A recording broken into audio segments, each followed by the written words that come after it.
ఇదే వ్యక్తిని ఇదే రోజు కరెక్ట్గా 22 సంవత్సరాల క్రితం తిరుపతి అలిపిరి గేట్ దగ్గర ఇదే వ్యక్తిని ఆ రోజు 22 క్లైమోర్ మైన్స్ పెట్టి పేల్చి చంపడానికని ప్రయత్నించిన దుండగులు ఒకవైపు అయితే, ఆ రోజు ఆ వెంకన్న స్వామి ఏ దృష్టితో ఈ మహానుభావుడిని బతికి మన దగ్గర పంపించారో తెలియదు, కానీ ఈరోజు మనందరికీ కూడా అర్థమవుతుంది ఆ విషయం.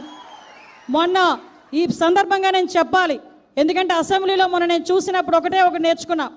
చంద్రబాబు నాయుడు గారిని చూస్తే ఇలాంటి మీటింగుల్లో ఒక సీఎంలా కనిపిస్తారు, అసెంబ్లీలో పవర్ పాయింట్ ప్రెజెంటేషన్ చేస్తే ఒక టీచర్లా కనిపిస్తారు, అదే ఒక వ్యాపారవేత్తల మీటింగ్లో కనిపిస్తే ఒక వ్యాపారవేత్తలా కనిపిస్తారు, ఒక ఆర్థిక శాస్త్రవేత్తల మీటింగ్లో కనిపిస్తే ఒక ఆర్థికవేత్తగా కనిపిస్తారు.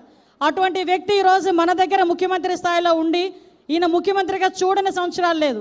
ఈరోజు ఈ దేశంలోనే అత్యధికంగా ఎక్కువ సంవత్సరాలు ముఖ్యమంత్రిగా చేసిన వ్యక్తి మన చంద్రబాబు నాయుడు గారు, మన ముఖ్యమంత్రి గారు. ఈరోజు ఆయన ఒకటే అనుకున్నారు, పేదల సేవలో నేను తరించాలి, పేదల సేవ గురించి నేను ఉండాలి అని అనుకున్నారు. ఆ ఉద్దేశంతోనే ఎన్నో సంక్షోభాలను ఎదుర్కోవడానికి ఈరోజు మనందరి ముందుకు పంపించిన ఆ దేవుడికి కూడా మనందరం కూడా ఈ వేదిక ద్వారా ధన్యవాదాలు తెలియజేసుకుంటూ